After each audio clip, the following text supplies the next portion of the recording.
Hello everyone and welcome back to the Ayurvikalp YouTube family. तो आज के इस वीडियो में हम आपके सामने एक नए टॉपिक के बारे में चर्चा करने जा रहे हैं, जिसका नाम है कि how to select the PG branch. क्योंकि कई कई बार कैसा हो रहा है कि बच्चों को अच्छे खासे मार्क्स भी आए हैं, अच्छा खासा रैंक भी आया है, लेकिन अभी भी उनके माइंड में कन्फ्यूजन है कि कौन सा पीजी ब्रांच सिलेक्ट किया जाए। क्योंकि कई बार कैसा होता है कि अच्छे मार्क्स आने के बाद में, अच्छा रैंक आने के बाद में एक सोसाइटी का, अपने फ्रेंड सर्कल का, टीचर्स का, या फिर कई और सारे फैक्टर्स के जिनका आपके माइंड पे एक बर्डन आ जाता है कि आपको ये पर्टिकुलर सिटी लेना चाहिए। लेकिन उसके बाद में आपको रियलाइज़ होता है कि अरे हाँ, इसमें तो मेरा इंटरेस्ट भी तो नहीं है। लेकिन इन सभी चीज़ों के बारे में आपको यहाँ पे चर्चा करने की ज़रूरत है। तो आज के इस वीडियो में हम डिटेल में कंसिडर करने वाले हैं कि कौन कौन से फैक्टर्स ऐसे होते हैं कि जिनको इन कंसिडर हमने करना चाहिए while choosing the PG branch. तो चलिए आज के इस वीडियो को हम शुरुआत करते हैं। But first of all I will recommend you all that ये वीडियो आपको पूरा देखना है, ताकि मतलब ऐसा बीच में नहीं छोड़ना है कि हाँ ये फैक्टर मैंने कंसिडर कर लिया तो मेरी ये ब्रांच सिलेक्ट हो जाएगी। ऐसा बिल्कुल भी नहीं है। जितने भी फैक्टर्स मैंने अभी तक आपको बताए वो सभी को आपको कंसिडर करने के बाद में आपको एक पेन एंड पेपर लेके बैठना है। उसके बाद में कौन से फैक्टर्स में आप बैठ रहे हो, येस नो ऐसा कंसिडर करके पूरा एट द एंड आपको एक कंक्लूजन निकालना है कि हाँ इस फैक्टर में ये मेरे लिए एप्लीकेबल है, इसलिए मैं ये ब्रांच सिलेक्ट कर सकता हूँ या फिर कर सकती हूँ। उसके बाद में आप आपके फैमिलीज़ या फिर फ्रेंड्स या फिर टीचर उनके साथ भी डिस्कस करके आपका डिसीजन आप ले सकते हो। ठीक है, तो चलिए इस फैक्टर्स को हम देखेंगे कि कौन से फैक्टर्स आपको कंसिडर करने चाहिए। तो फर्स्ट ऑफ ऑल जो AA CCC काउंसलिंग अभी स्टार्ट हो रही है AIPJT 2023 के लिए, उसके बारे में हम देख रहे हैं कि कौन सी पीजी ब्रांच आपको सिलेक्ट करनी चाहिए। तो यहाँ पे हम देखेंगे कि factors to consider while selecting the PG branch. तो कौन सा फैक्टर है? The first factor we have to consider is that do you have inborn interest for a particular subject. तो कई बार कैसा होता है बच्चों का कि हाँ मुझे बचपन से ही ये पर्टिकुलर सब्जेक्ट में इंटरेस्ट था, या फिर मेरे पेरेंट्स ने भी मुझ पर बम्बार्ड किया था, या फिर जिस सोसाइटी या फिर जिस कल्चर में आप रह रहे हो उसके बाद में आपको किसी पर्टिकुलर सब्जेक्ट के लिए इंटरेस्ट होता है।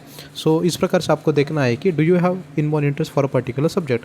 फॉर एग्जाम्पल देखिए यहाँ पे क्या है, गायनेक है। तो कई सारी लड़कियाँ ऐसी होती है कि उनको गायनेक ही करना होता है, मतलब इर्रिस्पेक्टिव ऑफ द मार्क्स। कई लोगों को कम मार्क्स आए, कम रैंक भी आए, लेकिन उसके बाद में उनको क्या करना है, उनको गायनेक ही करना है। ये होता है inborn interest for a particular subject. So this is gynaec. तो कई बार नॉट ओनली गर्ल्स, मतलब बॉयज़ के केस में भी हो सकता है कि हाँ उनको गायनेक में इंटरेस्ट। उसके बाद में कई सारे लोगों का होता है कि हाँ मुझे तो पेडियाट्रिशियन नहीं बनना है, मतलब मुझे बचपन से ही मुझे बच्चे तो पसंद ही है, या फिर यूजी में भी मैंने पेडियाट्रिक्स के ही क्लिनिक्स अटेम्प्ट किए थे, लोकम्स किए थे, या फिर कई सारी चीज़ें मुझे पेडियाट्रिक्स में इंटरेस्ट है, ऐसा भी हो सकता है। उसके बाद में ऐसा हो सकता है कि हाँ मुझे पंचकर्मा में इंटरेस्ट है। ये जो कुछ जेरियाट्रिक्स के पेशेंट्स होते हैं, मतलब संधिवात जैसे, उनको ट्रीट करने में मुझे मज़ा आता है। मतलब जेरियाट्रिक्स ब्रांच होगा या फिर मेडिसिन रिलेटेड या फिर पंचकर्मा रिलेटेड आपका इंटरेस्ट हो सकता है। मतलब ये क्या होगा, ये पर्टिकुलर इंटरेस्ट होगा किसी सब्जेक्ट में। इसको हम कहते हैं ना इनबॉर्न इंटरेस्ट। हम बोलते हैं कि हाँ मुझे पहले से इसमें इंटरेस्ट था, मतलब एग्ज़ाम देने के पहले से ही मुझे किसी सब्जेक्ट में इंटरेस्ट था और उसी में मैं डेवलप करना चाह रहा था। Sir this was the first case. Next है मेडिसिन। तो मेडिसिन में कई सारे बच्चे ऐसे होते हैं कि हाँ यूजी में हमने डिसाइड कर लिया था कि हाँ मुझे मॉडर्न में ही, मतलब जो एलोपैथिक है उसमें भी मुझे प्रैक्टिस करनी है। तो ये आपका क्या होगा, ये इनबॉर्न इंटरेस्ट हो गया। हाँ मुझे अच्छा लगता है कि इमरजेंसी केसेस हैंडल करना, या फिर कार्डियक के पेशेंट हो गए, डायबिटीज़ हो गए, हाइपरटेंशन हो गए, ऐसे पेशेंट अटेम्प्ट करना है, उनको ट्रीट करना आपको पसंद आता है। तो ये हो गया इनबॉर्न इंटरेस्ट। तो कैसा होता है कि यूजी में आपने क्लिनिक्स ज्वाइन किए होते हैं, लोकम ज्वाइन किए होते हैं, या फिर कई सारे आपने हॉस्पिटल ड्यूटीज़ भी कर चुके होते हैं। उसके बाद में जो पढ़ने के बाद में एलोपैथी या फिर मॉडर्न में आपका इंटरेस्ट चला आता है, तो उसके बाद में आपको लगता है कि हाँ मुझे पर्टिकुलर सब्जेक्ट में ही पीजी करना चाहिए। फॉर एग्जांपल मेडिसिन में ही मुझे पीजी करना चाहिए, क्योंकि वो कॉन्सेप्ट पढ़ के या फिर वो जो ट्रीटमेंट है वो दे के मुझे खुशी मिलती है, या फिर मेरा जो कुछ होम टाउन है वहाँ पर जाके मैं अच्छा खासा इसमें सेटअप कर सकता हूँ। ये फैक्टर्स को कंसिडर करके आपका ये क्या होगा, इनबॉर्न इंटरेस्ट हो गया। उसके बाद में हम देखेंगे कि सर्जरी। कई सारे बच्चे ऐसे होते हैं कि हाँ मुझे तो सर्जन नहीं बचपन से बनना था, मुझे सर्जरीज बहुत पसंद है, या फिर आयुर्वेदिक पॉइंट ऑफ व्यू से मैं कुछ इसमें इनोवेटिव करना चाह रहा हूँ। अर्श हो गया, भगंदर हो गया, पाइल्स फिस्टुला जो कुछ है, या फिर उसके बाद में उसके ऊपर भी जाके मैं कई सारे इनोवेटिव आइडियाज़ निकाल के मैं सर्जरी करना चाह रहा हूँ। इस प्रकार से भी आपका पर्टिकुलर सब्जेक्ट में इंटरेस्ट हो सकता है। यहाँ पे मैंने बस एग्जांपल के लिए कई सारे सब्जेक्ट्स नोट किए। इसके अलावा भी और किस सब्जेक्ट में आपका इंटरेस्ट हो सकता है, लेकिन बस एग्जांपल के तौर पर यहाँ पे मैंने कुछ एग्जांपल सेट किए। तो ये सारे हो गए कि कौन से पर्टिकुलर सब्जेक्ट में आपका इंटरेस्ट है, इनबॉर्न इंटरेस्ट है, ये आपको ढूंढना है। ये हमारा फर्स्ट फैक्टर हो गया while selecting the PG branch. उसके बाद में हम नेक्स्ट फैक्टर की तरफ बढ़ते हैं। ठीक है, तो नेक्स्ट फैक्टर हमारा क्या है, where do you want to see yourself in future. आपको एज अ प्रैक्टिशनर बनना है, या फिर आपको एज ए एकेडमिशियन आप खुद को देखते हो, या फिर आपका फिक्स नहीं है। तो मैं आपको बोलूँगा कि ये जो थर्ड कैटेगरी है कि नॉट फिक्स्ड, इसमें बिल्कुल भी कुछ शर्म आने की ज़रूरत नहीं। मोस्ट ऑफ द 70 to 80% बच्चे इसी कैटेगरी को बिलोंग करते हैं कि हमारा कुछ भी फिक्स नहीं है। लेकिन इसको कुछ लोग अपवाद है, मतलब जो भी कुछ टॉपर लोग हैं, अच्छे खासे रैंक है उनके, या फिर कई लोग ऐसे हैं कि कम रैंक है फिर भी उनका पहले से फिक्स है कि हाँ मुझे क्या करना है। मतलब कोई मेडिको बैकग्राउंड से बिलोंग करते हैं तो उनको पता है कि हाँ मुझे क्लिनिशियन बनना है, या फिर मुझे क्या बोलते हैं ना कि प्रैक्टिशनर ही बनना है। या फिर कई लोग बिलोंग करते हैं कि हाँ उनके फादर प्रोफेसर थे तो उनको भी वो जॉब अच्छा खासा लगता है, कंफर्टेबल लगता है, तो उनको एकेडमिशियन बनना है। लेकिन कई सारे लोग ऐसे हैं कि रैंक आया है सर, अच्छा खासा मार्क्स है, अच्छा खासा रैंक है, लेकिन पता ही नहीं कि फ्यूचर में क्या करना है। And this is absolutely normal. ऐसा बिल्कुल भी नहीं है कि आपको पूरी की पूरी लाइफ में क्लैरिटी होनी चाहिए, ऐसा बिल्कुल भी नहीं। अगर आपका फिक्स नहीं है तो भी उसमें कुछ इशू नहीं है। कई सारे बच्चों का यही फेज से वो गुजर रहे हैं कि उनका कुछ भी फिक्स नहीं कि लाइफ में क्या करना है, हमें प्रैक्टिशनर बनना है या फिर एकेडमिशियन बनना है या फिर नॉट फिक्स्ड, ये हमारा कैटेगरी है। तो जैसे मैंने आपको बोला कि पेन पेपर लेके आपको डिसाइड करना है कि आपको क्या करना है। अभी भी आपको, अगर आप नॉट फिक्स्ड कैटेगरी से बिलोंग करते हो, फिर भी एक थोड़ा फार, मतलब अगर हम तरतम भाव देखेंगे ना तो उसमें से थोड़ा फार तो आपका इंक्लिनेशन किसी और जाएगा कि इधर, मतलब देखेंगे कि प्रैक्टिशनर और एकेडमिशियन इन दोनों में आपका, फॉर एग्जांपल एकेडमिशियन की तरफ आपका 60% है या फिर प्रैक्टिशनर की 50%, मतलब कुछ तो परसेंट तो फिक्स होंगे ना, उसको आपको नोट करना है। ठीक है, ये हो गया हमारा second factor. Where do you want to see yourself in future. आपको ये क्वेश्चन आपको खुद के माइंड से पूछना है कि मैं अपने खुद को फ्यूचर में कहाँ पे देखना चाह रहा हूँ, राइट। प्रैक्टिशनर, एकेडमिशियन और नॉट फिक्स्ड। नॉट फिक्स्ड है तो भी कुछ डरने लायक या फिर शर्म आने जैसा कुछ भी नहीं है। This happens with everyone. ठीक है, तो चलो नेक्स्ट फैक्टर हम कंसिडर करेंगे कि पीजी ब्रांच सेलेक्ट करते वक्त कौन सा फैक्टर हमें कंसिडर करना है। The next factor is that what are your priorities. Priorities life में डिफाइन करना बहुत ही ज़्यादा ज़रूरी होता है, क्योंकि विदाउट प्रायोरिटीज़ आप कोई भी चीज़ लाइफ में डिसाइड नहीं कर पाओगे। आपको प्रायोरिटीज़ पहले सेट करने की, आपके प्रायोरिटी कौन से है। देखो, आपके priorities could be city, food, family, knowledge, particular teacher और गाइड, स्टाइपेंड, लाइफस्टाइल और फ्रेंडशिप्स। ठीक है, आपके कोई भी प्रायोरिटीज़ यहाँ पे हो सकते हैं। जैसे कि मैंने आपको यहाँ पे सब्सिक्वेंट पिक्चर्स में एक्सप्लेन किया है। देखो मैंने क्या क्या एक्सप्लेन किया। फर्स्ट पिक्चर में आप देख सकते हो कि फ्रेंडशिप्स, आपका फ्रेंड सर्कल है, उसके बाद में वो एंजॉय कर रहे हैं, ये भी आपकी प्रायोरिटी हो सकती है। उसके बाद में आपकी प्रायोरिटी कोई पर्टिकुलर सिटी हो सकती है। उसके बाद में कोई फूड, पर्टिकुलर फूड हो सकता है, आपका फैमिली हो सकता है, नॉलेज हो सकता है, स्टाइपेंड हो सकता है, आपके लाइफस्टाइल भी हो सकते हैं। मैं आपको एक्सप्लेन करूँगा। फर्स्ट ऑफ ऑल, कई सारे लोग ऐसे होते हैं कि फॉर एग्जांपल उनका यूजी जो होता है कि वो रिमोट प्लेस से होता है, फॉर एग्जांपल किसी गांव से या फिर नॉट सो टाउन से हुआ होता है उनका यूजी। तो उनको एक अट्रैक्शन होता है कि हाँ मुझे पीजी में जाके मुझे कोई तो बड़े सिटी में एक्सप्लोर करना है, राइट। मुझे खुद को एक्सप्लोर करना है किसी बड़े सिटी में जाके, ये उनका फर्स्ट प्रायोरिटी होता है। तो ये क्या हो गया, सिटी का उनका प्रायोरिटी हो गया, राइट। सिटी उनका प्रायोरिटी हो गया। उसके बाद में कुछ लोग होते हैं फूडी होते हैं, मतलब उनको वो बोल रहे थे कि हाँ मुझे बस पीजी में जाके अच्छा खासा पैसा कमाना है, अच्छा खासा एक्सप्लोर करना है, फूड व्लॉगर बनना है, ऐसा भी कोई लोगों का होता है। लेकिन ये बस मैं आपको प्रायोरिटी या फिर फैक्टर्स बता रहा हूँ, मतलब नॉट नेसेसरी कि ऐसा ही होगा, बट कई लोगों को ऐसा होता है कि हाँ मुझे पीजी में जाके अच्छे खासे पैसा कमाना है, अच्छा खासा खाना मुझे मिलना चाहिए, क्योंकि सीखते सीखते मुझे खाना भी मेरी प्रायोरिटी है। तो कई बार कैसा हो जाता है कि आप बिलोंग करते हो महाराष्ट्र से, अगर आप यूपी में जाओगे, वहाँ का खाना आपको सूट नहीं हो रहा है, इट डजेंट मैटर, ये भी आपकी प्रायोरिटी। कई सारे लोग उस कारण भी फिर से चले जाते हैं। फॉर एग्जांपल, आप महाराष्ट्र से बिलोंग कर रहे हैं, दिल्ली में जा रहे हो, फूड पैटर्न आपके पूरे चेंज हो रहे हैं। कोई पर्टिकुलर हिमाचल का है, वो महाराष्ट्र में आ रहा है, खा रहा है यहाँ पे, उसको सूट ही नहीं हो रहा है, तो वो भी उसकी प्रायोरिटी है। तो उसका भी आपको यहाँ पे ध्यान रखना ज़रूरी होता है।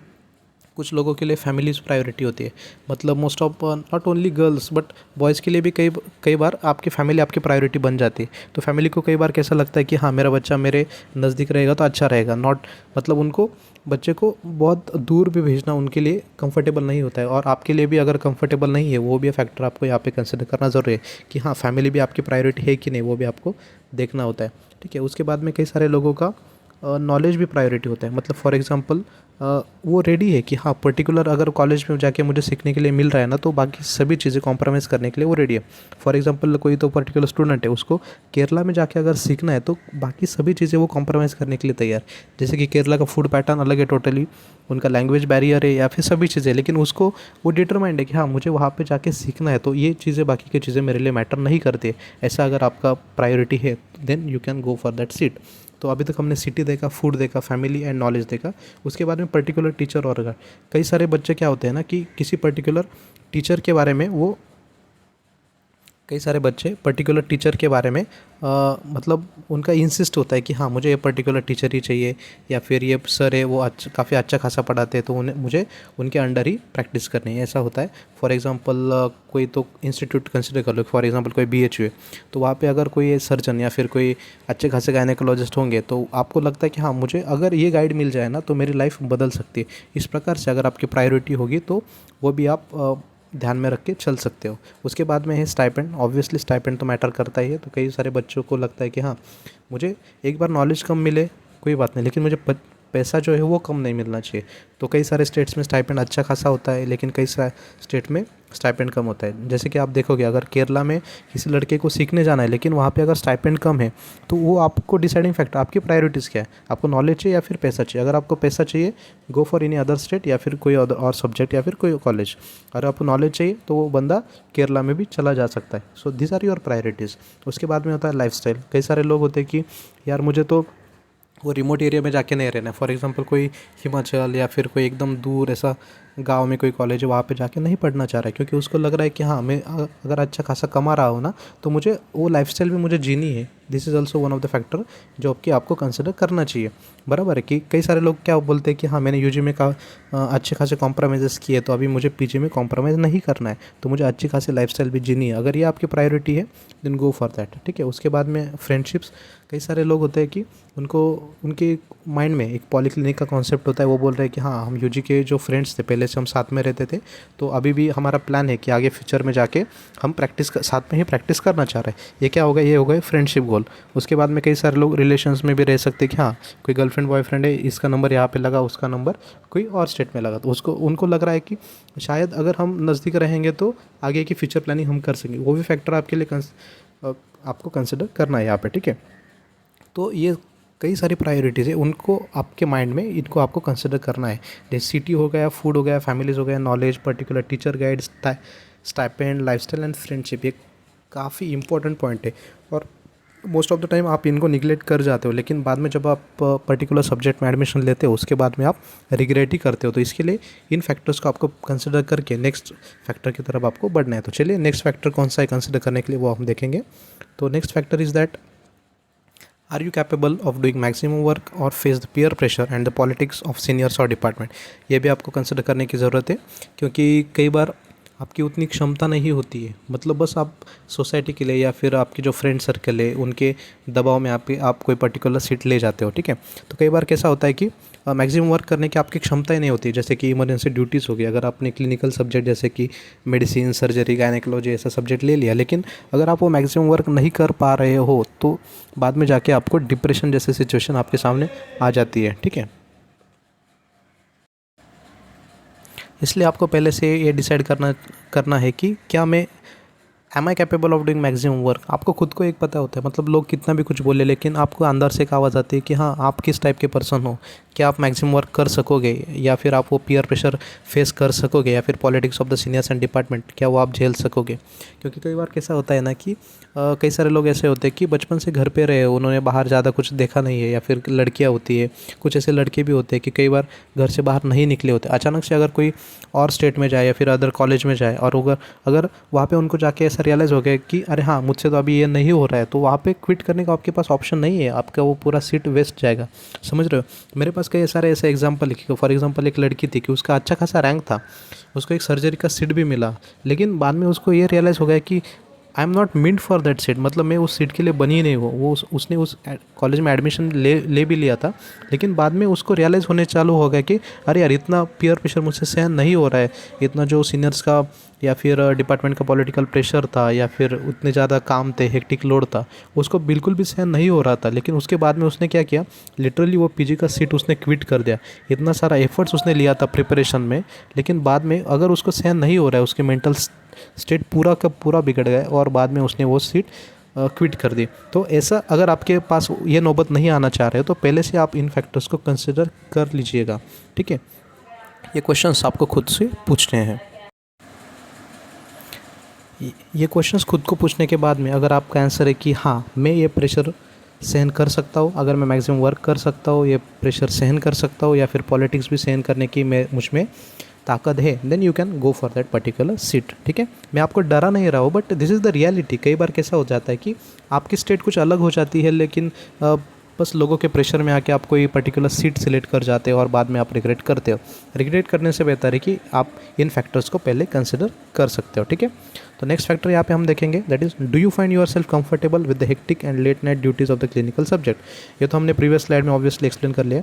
जैसे इमेजिन करो कि यहाँ पे पिक्चर है कि सर्जरी का, अगर आपने सर्जरी सब्जेक्ट ले लिया, फॉर एग्जाम्पल किसी ने सर्जरी सब्जेक्ट ले लिया, तो कई सारी सर्जरीज होती है कि वो लंबे ड्यूरेशन के लिए चलती है, या फिर लेट नाइट आपको कॉल्स आते हैं, प्री ऑप होता है, पोस्ट ऑप होता है, कई सारा हेक्टिक लोड होता है, उनके बीपीज लेने होते हैं या फिर उनके फॉलोअप लेना होते हैं। लेकिन if you are not comfortable with that stress या फिर उतना लोड, आपको छुट्टियाँ भी नहीं मिलती एंड आप उसको सहन ही नहीं कर पा रहे हो, तो आपकी सीट का कोई मतलब ही नहीं है, राइट। सो ये आपको खुद को पूछना है कि हाँ, क्या मैं एक्टिव कैटेगरी से बिलोंग करता हूँ, तो क्या मैं कंफर्टेबल हूँ इतने ड्यूटीज़ करने के लिए। आपको यूजी में पता होता है कि आपने हर किसी ने क्लिनिक तो ज्वाइन किए होते हैं, लोकम्स किए होते हैं, तो आपको एक आपकी क्षमता पता होती है कि हाँ, मैं कर सकता हूँ कि नहीं। अगर आपने ऐसे ड्यूटीज़ किए and if you are comfortable with that, go for that. देखो राइट साइड में emergency department, obviously emergency duties medicine, surgery, gynaec, इन सभी में लगती है, तो आपको पता है कि कैसी इमरजेंसी आ सकती है, अगर आप उसको टैकल कर पा रहे हो। कई बार ऐसा होता है कि खाने के लिए टाइम नहीं मिलता, आपको सोने के लिए टाइम नहीं मिलता। अगर आपकी इमर्ज ड्यूटी है तो आप सोने के बावजूद भी आपको कॉल्स आते हैं, आपको उठना पड़ता है। So are you ready for that, ये आपको पहले से ही कंसिडर करना होता है। ऐसा बिल्कुल भी नहीं होता कि एडमिशन लेंगे उसके बाद देखेंगे जैसा होगा चलते जाएगा, ऐसा बिल्कुल भी नहीं होता है। इन फैक्टर को पहले ही कंसिडर करना होता है, क्योंकि एक बार आपने एडमिशन लिया 3 इयर्स, उसके बाद में आप रिवर्स नहीं आ सकते ऐसा क्योंकि जो आपका सब्जेक्ट होता है वो लाइफ टाइम आपके साथ रहता है। फॉर एग्जांपल अगर आपने गायनेक की सीट ली है तो कंसिडर कीजिएगा लाइफ टाइम आपको गायनेक की जो कुछ कॉम्प्लिकेशंस है या फिर पेशेंट्स है वो हैंडल करनी है आपको। रात में आपको कॉल्स आने वाले, पीडियाट्रिक है तो रात में कॉल आने वाले, मेडिसिन है तो कार्डियक के है या फिर डायबिटीज़ कॉम्प्लिकेशन, ऐसे कुछ भी कॉल आ सकते हैं, सर्जरी है तो ट्रॉमेटिक केसेस आपके पास आ सकते हैं। तो you should be ready for that. मतलब ये आपके पहले से माइंड की तैयारी होनी चाहिए। ऐसा नहीं कि हम सीट लेंगे और बाद में हम देखेंगे जैसा भी होगा, ऐसा बिल्कुल भी नहीं होता है। ठीक है, सो ये फैक्टर हमने कंसिडर कर लिया, that do you find your self comfortable with hectic and late night duties of the clinical subject. उसके बाद में कौन सा फैक्टर है, do you find interest in learning the clinical skills. ये भी काफ़ी इंपॉर्टेंट फैक्टर है, क्योंकि कई बार कैसा होता है कि आपको वो पेशेंट वगैरह देखने में या फिर वो पढ़ने में आपको इंटरेस्ट ही नहीं आता है। मतलब पेशेंट देखने में, उनके कॉम्प्लिकेशन सुनने में, पेशेंट से बात करने में, उसको कंसल्ट करने आपको इंटरेस्ट ही नहीं आ रहा है। मतलब आपने एडमिशन तो ले लिया लेकिन आपको लग रहा है कि नहीं यार ये मुझसे नहीं हो पा रहा, दिस इज़ नॉट गुड। तो आपको पहले आपको इंटरेस्ट ढूंढना है कि क्या मुझे क्लिनिकल स्किल्स में इंटरेस्ट आ रहा है, हाँ मुझे वो सर्जरी करने में क्या इंटरेस्ट आ रहा है। आपको सच में वो सीज़र हाथ में लेना, स्काल्पेल हाथ में लेना, उसमें इंटरेस्ट है क्या। सच में जो भी कुछ इमरजेंसीज आती है उसको देखने में आपकी क्यूरियोसिटी है क्या। कार्डियक अरेस्ट का पेशेंट आ गया या फिर कोई लंग्स की पैथोलॉजी है उसका पेशेंट आ गया, कोविड जैसी सिचुएशन है उसमें काम करने की आपकी तैयारी ठीक है या फिर आप कर सकोगे, या फिर कोई ट्रॉमेटिक पेशेंट आ गया, इमरजेंसी लेबर पेशेंट आ गए, इमरजेंसी पेडियाट्रिक केस आ गए, क्या आप उसको टैकल कर सकोगे, क्या आपको इंटरेस्ट आ रहा है, क्या आप उतने क्यूरियस हो कि हाँ मुझे इसमें सीखने लायक मिल रहा है, मैं सच में अपने प्रैक्टिस में इंप्लीमेंट कर सकूँगा।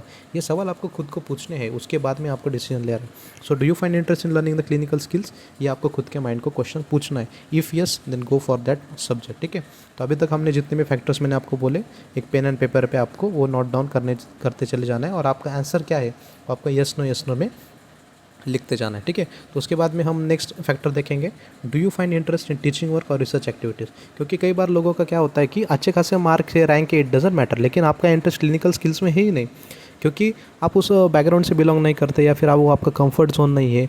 कई सारे लोगों को किस में इंटरेस्ट आता है, टीचिंग वर्क में इंटरेस्ट आता है या फिर रिसर्च एक्टिविटीज़ में इंटरेस्ट आता है कि हाँ मुझे तो रिसर्च करने में इंटरेस्ट है या फिर कुछ नए टॉपिक एक्सप्लोर करने में मुझे मज़ा आता है, कोई बुक में लिखना चाह रहा हो या फिर कोई रिसर्च में नया करना चाह रहा हो या फिर कुछ अलग अनटच्ड पार्ट्स है उनको मैं टच करना चाह रहा हूँ संहिताज के। ऐसा अगर आपका इंटरेस्ट है तो आप उस फील्ड में भी जा सकते हो। इसको हम क्या कहेंगे, टीचिंग वर्क या फिर रिसर्च एक्टिविटीज़ में आपका इंटरेस्ट हो सकता है। नॉट नेसेसरी कि सबको क्लिनिकल स्किल्स ही पसंद आते हो, कई सारे लोगों को टीचिंग में इंटरेस्ट है, कई सारे लोगों को लग रहा है कि हाँ मैं अच्छा खासा पढ़ा सकता हूँ, मैं लोगों को इन्फ्लुएंस कर सकता हूँ, मुझे इन्फ्लुएंसर बनना है। ये अगर आपका एम है तो भी आप कंसिडर कर, इट डजेंट मैटर कि ऐसा बिल्कुल भी भेदभाव नहीं कि क्लिनिकल अच्छा होता है नॉन क्लिनिकल अच्छा नहीं होता, ऐसा बिल्कुल भी नहीं है। बस ये आपके खुद की प्रायोरिटीज सेट होनी चाहिए, राइट। हर एक सीट अपने अपने जगह पे बेस्ट ही होती है, बस आपको ढूंढना है कि आप कहाँ पे फिट हो रहे हो। ठीक है, तो अगर आप यहाँ पे लग रहा है कि आपका टीचिंग वर्क या फिर रिसर्च एक्टिविटीज़ में आपका इंटरेस्ट है, वो भी आप डिसाइड कर सकते हो। नेक्स्ट फैक्टर क्या है हमारा, what kind of person you are, ये आपको डिसाइड करना बहुत ही ज़्यादा इंपॉर्टेंट है। क्या आप एक्टिव हो, या फिर आप लेज़ी हो, या फिर आपको कंफर्ट जोन पसंद है। ये आपको चीज़ें कंसिडर करनी बहुत ही ज़्यादा इंपॉर्टेंट है, क्योंकि अगर आप एक्टिव हो तो आप भारत के कौन से भी कोने में जाके पढ़ सकते हो, आप किसी भी सब्जेक्ट में इंटरेस्ट ले सकते हो। आपको कितना भी पॉलिटिकल प्रेशर हो, कितना भी सीनियर्स का प्रेशर हो, कितना भी वर्कलोड हो, वो भी सहन करके आप उसमें पढ़ सकते हो। This category belongs to the active. लेकिन कोई लेज़ी पर्सन है, फॉर एग्जाम्पल कोई लेज़ी पर्सन है, अगर उसको All India Institute of Ayurveda Delhi भी मिल गया, उसका मेडिसिन भी मिल गया, सर्जरी भी मिल गया, गायनेक मिल गया, लेकिन उसको उस चीज़ में इंटरेस्ट नहीं है, उसको लेट नाइट कॉल्स जो आएंगे पेशेंट के, उसमें वो इंटरेस्टेड ही नहीं है, he is not ready for that hectic schedule, तो उसका कुछ मतलब ही नहीं लेने का, बराबर है। मान लीजिए कि अगर आपका ऑल इंडिया रैंक कोई तो अच्छा खासा है, मतलब ऑल इंडिया रैंक 10 के अंदर है, लेकिन आपको लग रहा है कि अरे यार मैं तो लेज़ी हूँ, आपको पता होता है आप, अरे कि एक प्रकृति होती है, जन्म से आपकी एक प्रकृति होती है, आपको लग रहा है कि ये मेरे लिए चीज़ें बनी ही नहीं है, हेक्टिक शेड्यूल या फिर रात रात भर जागना, दिन में भी इतना हेक्टिक, ये मेरे लिए बना नहीं है। अगर आपको ऐसा लग रहा है तो इरिस्पेक्टिव ऑफ योर रैंक आपको खुद से जानना है कि आप किस कैटेगरी से बिलोंग करते हैं, और उसी हिसाब से आपको सीट चूज़ करनी है, क्योंकि एक बार आपने सीट चूज़ की है वो लाइफ टाइम आपके साथ रहने वाली है। अब ये चीज़ आपको ध्यान में रखना है, आप किस प्रकार से लाइफ जीना चाह रहे हो, ये भी इंपॉर्टेंट फैक्टर है आपकी लाइफ में, ठीक है। तो ये फैक्टर आपको डिसाइड करने हैं। तो अगर आप लेज़ी हो तो आप किस प्रकार की ब्रांच आपने सिलेक्ट की करनी चाहिए, लाइफ में किस प्रकार का आपका करियर होना चाहिए, ये आपको डिसाइड करना है। अगर आप एक्टिव हो तो आप क्लिनिकल सीट की तरफ जा सकते हो।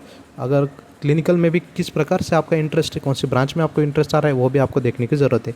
और अगर आपको कंफर्ट जोन पसंद है, be on comfort zone. Comfort zone का मीनिंग क्या होता है कि आपका कंफर्ट जोन कैसा हो सकता है, कई सारे लोगों को अपने घर में ही रहना पसंद होता है, घर में या फिर घर के नज़दीक रहना पसंद होता है, कई सारे लोगों को घर का खाना ही पसंद होता है, तो वो भी फैक्टर इंपॉर्टेंट है ना। अगर आपको कंफर्ट जोन में रहना पसंद है तो आप आपके स्टेट में एडमिशन ले लो, आपके होम टाउन के नज़दीक एडमिशन ले सकते हो, वहाँ पे आप कंफर्ट जोन में रह सकते हो, फैमिली के टच में रह सकते हो। ये सारी चीज़ें होती है कंफर्ट जोन के, ठीक है। नेक्स्ट फैक्टर हम देखेंगे place where you want to settle in future. This is very very important factor. कई सारे लोग इस फैक्टर को मिस करते चले जाते हैं और ब्लाइंडली कोई भी सीट ले जाते हैं। तो इस फैक्टर को आपको कंसिडर करना है कि place where you want to settle in future, either it can be your home town, it can be any other city, और it can be out of state, और any other particular hospital it can be. तो देखो इस point को मैं आपको यहाँ पे एक्सप्लेन करने वाला हूँ। जैसे कि फॉर एग्जांपल आप किसी रिमोट प्लेस से बिलोंग कर रहे हो, फॉर एग्जांपल कोई पंजाब से है और पंजाब के किसी विलेज से बिलोंग कर रहा है। मतलब इमेजिन कीजिए कि उसके गांव में कोई भी एक अस्पताल भी नहीं है, और वो कहाँ पे पढ़ रहा है, वो दिल्ली में जाके पढ़ रहा है। तो वो इरिस्पेक्टिव कहाँ पे भी पढ़े, लेकिन उसको पता है कि एट द एंड उसको कहाँ पे आके प्रैक्टिस करनी है, उसके होम टाउन में आके उसको प्रैक्टिस करनी है, ये तो उसको माइंड को पता है। तो आपको ये पॉइंट आपके माइंड में रखना है कि हाँ मैं प्रैक्टिस में फ्यूचर में प्रैक्टिस कहाँ पे कर रहे हैं। अगर होम टाउन में प्रैक्टिस कर रहे हो, ठीक है, मैं आपको एक्सप्लेन करूँगा। देखो अगर आप पंजाब से बिलोंग कर रहे हो और अगर आप महाराष्ट्र में जाके पढ़ रहे हो, राइट, फॉर एग्जांपल, देन मुझे एक बात बताइए कि पंजाब के लोगों का स्पीकिंग का टोन अलग होता है, थोड़ा प्रदेश के कारण उनके डिसीजेस अलग होते हैं। महाराष्ट्र के लोगों का फूड पैटर्न अलग, बोलने की आदत अलग, उनके डिसीज़ पैटर्न थोड़ा अलग, और मेडिसिन भी थोड़ा अलग से हो जाते हैं। तो आप जब महाराष्ट्र में 3 साल गुजारोगे तो उसके बाद में पंजाब में आके फिर से अगर आपको प्रैक्टिस करना है तो उसके लिए आपको अलग से थोड़ा स्ट्रगल करना पड़ेगा, मतलब 2-3 साल फिर से आपको स्ट्रगल करने पड़ेगा। इससे बेहतर आपने क्या किया होता, पंजाब में ही अगर आपने एडमिशन लिया होता तो आपके लोगों के टच में आप रहते तो आप ज़्यादा ग्रोथ वहाँ पे कर सकते थे। This is my opinion. मतलब ये सही होगा ऐसा मैं दावे के साथ नहीं कह रहा हूँ, but this is one of the opinion कि आपको कहाँ पे प्रैक्टिस करनी है। उसी स्टेट में बिलोंग करोगे आप या फिर उसी प्रदेश में अगर आप करोगे तो ज़्यादा ग्रोथ होने के आपके चांसेस है मेरे हिसाब से, ठीक है। For example any other city, if a person is belongs to Maharashtra, ठीक है, and if he is ready to practise in any other city, for example कोई नासिक से बिलोंग करता है लेकिन उसको उसकी तैयारी है कि हाँ मैं मुंबई में जाके भी मुझे प्रैक्टिस करने की, मतलब I am ready, so he can go for that Mumbai city, वहाँ पे वो पढ़ सकता है, ठीक है, और शाम का जो भी टाइम मिलेगा वहाँ पे बाहर जाके भी वो प्रैक्टिस कर सकता है, या फिर अपने पेशेंट कलेक्ट कर सकता है, या फिर अपने कॉन्टैक्ट्स बना के सेकेंड ईयर या फिर थर्ड ईयर से थोड़ा फार बाहर प्रैक्टिस भी वो स्टार्ट कर सकता है। This is one of the view, मतलब ये आप कंसिडर कर सकते हो एनी अदर सिटी। उसके बाद में आउट ऑफ स्टेट कोई ऐसा पर्सन है कि हाँ महाराष्ट्र से बिलोंग करता है लेकिन उसको लग रहा है कि हाँ मैं BHU में जाके भी प्रोफेसरशिप करने के लिए रेडी हूँ, या फिर BHU में अगर मुझे चांस मिले कि एज अ टीचर बनने का या एज ए प्रोफेसर, तो मेरी तैयारी है, मैं बनारस में जाके भी सेटल हो सकता हूँ। So this is your call. तो यहाँ पे आपकी तैयारी है कि आउट ऑफ स्टेट जाने की, देन गो फॉर दैट। अगर आपको आउट ऑफ स्टेट सेटल होने की आपकी चाहत है, या फिर you can you are ready for that, then आप क्या कर सकते हो, आप इरिस्पेक्टिव आप कोई भी स्टेट से बिलोंग करते हो, फॉर एग्जांपल आप महाराष्ट्र से बिलोंग कर रहे हो लेकिन आपकी तैयारी है कि आप बनारस में सेटल हो सकते हो, देन BHU में आप एडमिशन लेके वहाँ पे पढ़ सकते हो। उसके बाद में फ्यूचर में जितनी भी कुछ अपॉर्चुनिटीज़ आपके लिए तैयार हो जाएंगी, आप उस हिसाब से वहाँ पे सेटल हो सकते हो, ठीक है। फॉर एग्जांपल या फिर एनी पर्टिकुलर हॉस्पिटल में अगर आप उसके साथ टाइप करके प्रैक्टिस करना चाह रहे हो तो वहाँ पे भी आप एडमिशन ले सकते हो उसके नज़दीक। फॉर एग्जांपल कोई तो नासिक का अस्पताल है, आप वहाँ पे पॉलीक्लिनिक खोलना चाह रहे हो या फिर आपका वहाँ पे टाइप है, आप पहले से प्रैक्टिस कर रहे हो, ठीक है, just for example, then Nashik के नज़दीक क्या है, पुणे है, मुंबई है या फिर कोई अदर सिटी, आप वहाँ पे जाके एडमिशन ले जाओ। फॉर एग्जांपल नासिक में कोई तो हॉस्पिटल से आपका टाइप है, वहाँ पे आप इन फ्यूचर जॉब करना चाह रहे हो, प्रैक्टिस करना चाह रहे हो, तो आपने मुंबई में अगर एडमिशन लिया, मान लीजिए सैटरडे संडे को आपको छुट्टी मिल जाती है, आप अपने अस्पताल में जाके प्रैक्टिस कर सकते हो या फिर आपके जो भी कुछ पेशेंट्स हैं उनको आप हैंडल कर जाओगे, ठीक है। इस प्रकार से आपको सोचना होता है कि so this factor is very very important, that place where you want to settle in future, ये आपको बहुत ही ज़्यादा इंपॉर्टेंट फैक्टर था। उसके बाद में next factor is do you find interest in teaching work और रिसर्च एक्टिविटीज़, ये तो हमने ऑब्वियसली देखा है, ये प्रीवियस फैक्टर में देखा। व्हाट काइंड ऑफ पर्सन, ये भी हमने देखा है। नेक्स्ट फैक्टर था place where you want to settle, ये भी हमने देखा है। Home town, any other city, out of state और एनी पर्टिकुलर हॉस्पिटल, ये देखा है। Next factor identify the speciality of subject in the particular institute, ये काफ़ी इंपॉर्टेंट फैक्टर है मेरे हिसाब से, क्योंकि कई बार कैसा होता है कि कोई भी इंस्टीट्यूट सिलेक्ट करने से पहले वो जो पर्टिकुलर इंस्टीट्यूट होते हैं उसकी कुछ खासियत होती है कोई भी ब्रांच की। For example I am not यहाँ पे पार्शलिटी नहीं कर रहा हूँ, लेकिन फॉर एग्जांपल ये जो institute all India Institute of Ayurveda, तो यहाँ पे क्या है, आयुर्वेदा का स्कोप ज़्यादा है या फिर एकेडमिक्स में जाने के लिए, रिसर्च एक्टिविटीज़ के लिए एक अलग से स्कोप है। तो इन फ्यूचर अगर आप एकेडमिशियन या फिर रिसर्चर बनना चाह रहे हो तो यहाँ पे आपके लिए स्कोप है। नो डाउट यहाँ पे क्लिनिकल सीट्स भी अच्छी है, क्लिनिशियंस भी यहाँ से अच्छे पास आउट होते हैं, लेकिन ज़्यादातर रिसर्च एक्टिविटीज़ होती है या फिर आप गवर्नमेंट सेक्टर में जाना चाह रहे हो तो यहाँ पे ज़्यादा स्कोप है, ठीक है, ऐसा लोग बोलते हैं। तो यहाँ पे भी आप स्कोप जनरेट कर सकते हो। अगर फॉर एग्जांपल जामनगर का सीट है तो जामनगर में आपको पता है कि रसशास्त्र का सीट अच्छा खासा है यहाँ पे, राइट, तो वो भी उस इंस्टीट्यूट की खासियत है, ये आप कंसिडर कर सकते हैं। या फिर यहाँ का पंचकर्मा अच्छा है, गायनेक में भी अगर आप एडमिशन लोगे तो आयुर्वेदिक पॉइंट ऑफ व्यू से यहाँ पे अच्छा है, तो ये क्या हो गया, वो पर्टिकुलर इंस्टीट्यूट का खासियत होगा, ये फैक्टर आपको कंसिडर करना। उसके बाद में एनआईटी जयपुर है, उसका भी कोई तो एक पर्टिकुलर सब्जेक्ट है, उसकी खासियत है, फॉर एग्जाम्पल सर्जरी हो गया, मेडिसिन हो गया, ये पर्टिकुलर खासियत है वो सब्जेक्ट की, तो ये आपको ध्यान में रख के वहाँ पे आपको एडमिशन लेना है। उसके बाद में फॉर एग्जाम्पल BHU है, तो BHU का कैसा है कि पहले से BHU का मॉडर्न पॉइंट ऑफ व्यू ज़्यादा है, मतलब वहाँ पे एलोपैथिक प्रैक्टिस अच्छी खासी होती है। तो अगर किसी को ज़्यादातर एक्सप्लोर करना है कि मॉडर्न सब्जेक्ट्स में, तो वो BHU में एडमिशन लेने के बाद में वो अच्छा खासा खुद को एक्सप्लोर कर सकता है, राइट। तो मॉडर्न के पॉइंट ऑफ व्यू से वहाँ पे MBBS के सब्जेक्ट्स भी ज़्यादा होते हैं, या फिर थीसिस या फिर रिसर्च वर्क्स के लिए वहाँ पे अच्छा खासा स्कोप है, को गाइड नाम से वहाँ पे कुछ अलग से सिस्टम भी होते हैं, तो वहाँ पे अच्छा खासा स्कोप है। या फिर आपको लग रहा है कि हाँ वहाँ पे अदर इंस्टीट्यूट्स भी होते हैं, अदर फैकल्टीज़ भी होते हैं, अदर टीचिंग फैकल्टीज़ हो गए या फिर इंस्टीट्यूट्स हो गए, मेडिकल फैकल्टीज अलग अलग है वहाँ पे, MBBS है, BDS है, सभी एक कैंपस में भी प्रेजेंट है। तो आपको अलग अलग अगर एक्सप्लोर करें तो BHU का भी आपके लिए अच्छा खासा स्कोप है। तो इस प्रकार से आपको आइडेंटिफाई करना है कि मतलब यहाँ पे सिर्फ एग्जाम्पल के तौर पे मैंने 3-4 इंस्टीट्यूट इंक्लूड किए, इसके अलावा भी कई सारे ऐसे कॉलेजेस ऑल इंडिया में जिसका खुद का एक स्पेशलिटी होता है। तो इन स्पेशलिटीज़ को आपको आइडेंटिफाई करना है और उसके बाद में आपको डिसीजन लेना है कि आपको कहाँ पर एडमिशन लेना है, ठीक है। तो अभी तक हमने अच्छे खासे काफ़ी सारे पॉइंट्स जो फैक्टर्स है वो कंसिडर आपको करने चाहिए, यहाँ पे देखे हैं। तो उन फैक्टर्स को देख के आपको डिसाइड करना है कि मुझे कहाँ पे एडमिशन लेना है, क्योंकि कई बार कैसा होता है कि बस मार्क्स आने से, रैंक आने से या कोई रैंडम सीट अगर आप ले जाओगे तो उसके बाद में आपको रिग्रेट होने के चांसेस बहुत ही ज़्यादा है। तो इसलिए आपको रिग्रेट ना हो जाए, इसलिए मैंने आपको ये वीडियो बनाया है कि आपको सीट सिलेक्ट करते वक्त किस प्रकार से आपको विचार करना चाहिए, इस बारे में मैंने बताया। अगर आपको लग रहा है कि आपको ये वीडियो अच्छा लगा तो I would recommend you that, अगर आपको वीडियो अच्छी लगे तो कमेंट में जाके आपको कमेंट करनी है, ठीक है। और जितने भी कुछ नीडी पर्सन्स है कि जिनका अभी तक डिसाइड नहीं हो रहा है कि PG का ब्रांच कैसे डिसाइड करें, तो जैसे आपका कन्फ्यूजन था, अभी आपका अच्छा खासा कन्फ्यूजन क्लियर हो चुका है, तो आपके फ्रेंड्स के साथ भी इसी को आप शेयर कर सकते हो कि ताकि उनका भी कन्फ्यूजन इससे दूर हो जाए। तो जितने भी कुछ फैक्टर्स हमने देखे थे उसको एकदम फास्ट में हम रिवाइज करते चले जाएंगे, ठीक है। तो नेक्स्ट फैक्टर हमने क्या देखा था, देखो फर्स्ट से हम स्टार्ट करेंगे। देखो how to select the PG branch, ये हमारा फर्स्ट था। उसके बाद में देखो, हाँ फर्स्ट फैक्टर हमारा क्या था, do you have inborn interest for a particular subject, ये हमारा फर्स्ट फैक्टर था, वो हमने देख लिया। उसके बाद में क्या था हमारा कि where do you want to see yourself in future as a practitioner, academician और नॉट फिक्स्ड, ये हमारा फैक्टर था।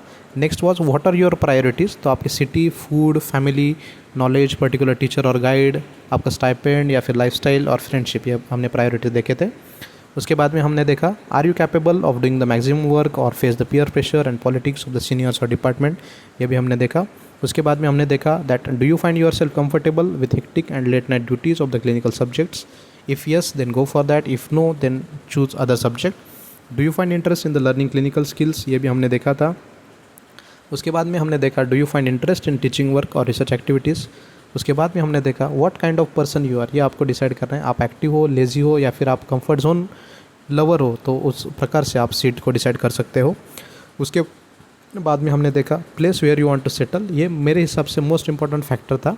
So place where you want to settle in future, आपका home town, any other city या फिर किसी और state में आप सेटल होना चाह रहे हो या फिर पर्टिकुलर हॉस्पिटल में आपको सेटल होना है, उस हिसाब से आपका डिसीजन वेरी इंपॉर्टेंट रहेगा। ठीक है, आप गायनेकोलॉजी की प्रैक्टिस करना चाह रहे हो और आप सीखने के लिए बिलोंग करते हो आप किसी मध्य प्रदेश से और सीखने के लिए जा रहे हो किसी दिल्ली या फिर कोई नॉर्थ में जा रहे हो, ठीक है, इट डजेंट मैटर ना, आप जहाँ पे रहते हो उसी कम्युनिटी से अगर आप बिलोंग करके वहाँ पे सीखोगे, वहाँ पे प्रैक्टिस करोगे, अच्छा खासा आप नॉलेज भी गेन कर सकते हो। ठीक है, नेक्स्ट फैक्टर था identify the speciality of subject in particular institute. इस प्रकार से हमने सभी फैक्टर्स कंसिडर कर लिए और उसके बाद में जैसे कि मैंने आपको बोला था कि किसी पेन पेपर लेके आपको नोट डाउन करने पॉइंट्स और एट द एंड आपका कंक्लूजन क्या निकलता है, तो स्टैटिस्टिक्स के हिसाब से आप निकालोगे तो मैक्सिमम आपका इंक्लिनेशन किस सब्जेक्ट्स की टुवर्ड जा रहा है। अगर आप इतना भी डिसाइड कर सकोगे ना कि मुझे क्लिनिकल लेना है या फिर नॉन क्लिनिकल, तो भी आपका अच्छा खासा आपको लाइफ में क्लैरिटी आ जाएगी। If you have decided clinical then उसके डेप्थ में जाना है, if you have decided non clinical